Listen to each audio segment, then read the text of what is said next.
वासुदेव। वासुदेव, मुझे आश्वासन दो कि मेरे इन 6 पुत्रों को तुम मुक्ति दोगे। मुझे वचन दो वासुदेव, मुझे वचन दो।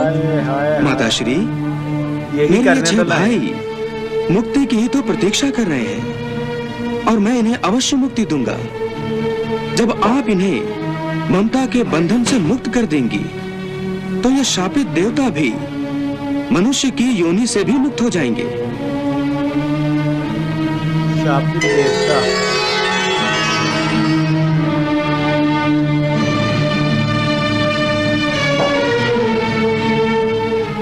मैंने इन्हें अपनी ममता के बंधन से मुक्त कर दिया है।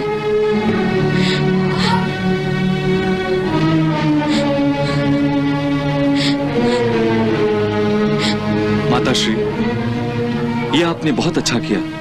ममता के बंधन के साथ अब इनके पैरों में पड़े ब्रह्मा जी के श्राप की बेड़ियां भी टूट जाएंगी। ब्रह्मा जी ने श्राप।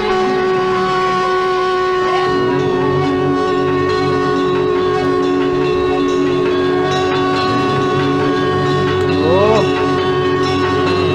ये देवता है।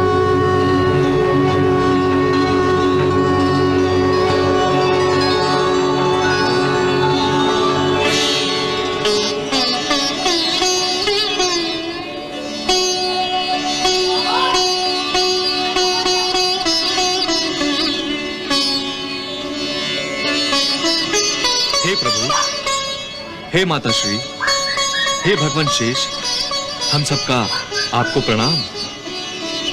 जबरदस्त मूवमेंट है अभी। नमस्ते।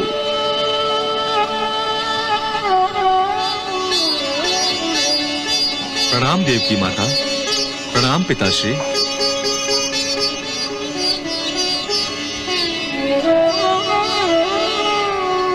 हे देव की माता, हमने अपने ब्रह्मदेव का जो उपहास किया था, जिसके कारणवश मिले शाप से आपने हमें आज मुक्त करके अनुग्रहित किया है। आपको कोटि कोटि प्रणाम। प्रभु, अब हमें आज्ञा दीजिए।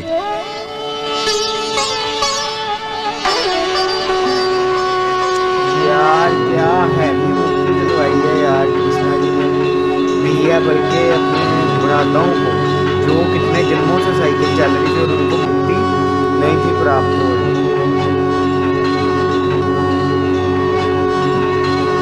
और आप देखो तो माता देवी जी ने कितना बड़ा रिश्ता किया, अपनी माता के बंधन से मुक्त किए। और आगे अब आगे हम समझेंगे ये तलवार निकम्मी हो गई आगे है। अब इसकी मुक्ति से दादी माँ की भी यही दशा है महारानी, यही दशा है। परंतु दादी माँ का भविष्य, असुरों का उज्जवल भविष्य ही तो बनाने जा रहा हूँ मैं। मेरा शौर्य मेरा महाअस्त्र है, मेरी बाहें मेरी शक्तियों का भंडार है। मेरा अपना भविष्य तो क्या, विधि का विधान भी बदल देने का बाहुबल है मुझमें। मैं सारे असुरों का भविष्य बदल दूंगा। असुरेश्वर, उनके भविष्य को आप भूल जाइए। अपने भविष्य की पहले अपनी लाडली पुत्री राजकुमारी प्रभावती का तो भविष्य बना लीजिए, उसका विवाह कर दीजिए। आपको प्रभावती के भविष्य की चिंता है महारानी? वो भी हम बना देंगे। द्वारिका पर विजय पाने के बाद मैं अपनी लाडली बेटी प्रभावती का भविष्य भी बना दूंगा। परंतु द्वारिका पर आक्रमण करने के बाद प्रभावती का भविष्य बिगड़ जाएगा स्वामी। ये बात अर्थात बताइए महारानी, वो कौन सा रहस्य है जिसे आप सहज बताने से घबरा रही हैं? असुरेश्वर, प्रभावती ने मन ही मन क्या? प्रभावती ने मन ही मन में किसी राजकुमार को चुन लिया है, यही कहना चाहती है ना आप? हाँ। तो इसमें फिर छुपाने वाली कौन सी बात है? यदि प्रभावती किसी राजकुमार से विवाह करना चाहती है तो हम अवश्य उसका विवाह उस राजकुमार से करा देंगे। बताइए, वो कौन भाग्यशाली राजकुमार है जिसने हमारी लाडली बेटी का मन जीत लिया है? कृष्णा जी का जो पुत्र है वो द्वारिका के युवराज प्रद्युम्न ने। प्रद्युम्न ने? उस वाले कृष्ण के पुत्र ने? कृष्णा जी के पुत्र ने हाँ स्वामी। तुम्हारा साहस कैसे हुआ सुमति, मेरी पुत्री के साथ शत्रु पुत्र का नाम यार लेने हैवी का? मूवमेंट हो गई है। यदि प्रभावती ने मन ही मन प्रद्युम्न को वर मान लिया है, तो फिर प्रभावती को जीवित रहने का कोई भी अधिकार नहीं। रुक जाइए स्वामी, रुक जाइए। हट जाओ मेरे रास्ते से सुमति। क्या आप अपनी लाडली बेटी के खून से हाथ रंगेंगे स्वामी? मत कहो उसे मेरी बेटी, वो मेरा खून नहीं है। मेरा खून मुझसे कैसे विद्रोह कर सकता है? मैं अवश्य उस शत्रु के रक्त से स्नान करूंगा। नहीं स्वामी, रुक जाइए।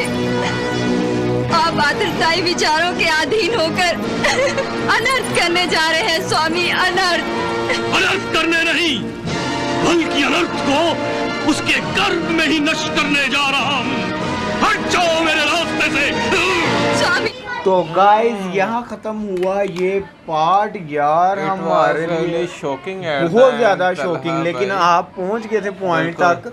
लेकिन क्योंकि जब उन्होंने कहा कि कौन से एकदम वो मान गया ना सुरेश्वर। असल में वो माइंड इस तरह क्लिक किया ना, जब उनकी माता ने बोला ना कि अगर आप द्वारिका पर आक्रमण कर देंगे तो हमारी पुत्री का भविष्य तो नष्ट हो जाएगा, पहले ही नष्ट हो जाएगा। बिल्कुल। और उसके बाद यार ऐसी शॉकिंग मूवमेंट देखने को मिली है यार। मैं तो एकदम ही फुल तरीके से यार, जब मैंने आपसे पूछा और आपने कहा प्रद्युम्न, मैं अभी सोच ही रहा था और उन्होंने बोल भी दिया कि श्री कृष्णा जी का पुत्र प्रद्युम्न। ओए तब क्या मिर्चें लगी हैं उस असुर को। तलहा भी मैं यही बात करना चाह रहा था कि आप देखेंगे अधर्म में भी कहीं ना कहीं धर्म छुपा होता है। आप देखेंगे उनकी दादी भी किस तरह भक्ति का प्रदर्शन कर रही है, उसकी पत्नी भी और उसकी पुत्री यार भी। ये जो है, अब मुझे इसका नाम नहीं पता, अशुएश्वर इसको मैं कह दूं, असुर कह दूं, कि इसके घर में जितने भी इसके सगे थे सारों ने इसको रोकने का ही प्रयत्न किया, लेकिन इसके मोटे दिमाग में ऐसे पर्दे पड़ गए हैं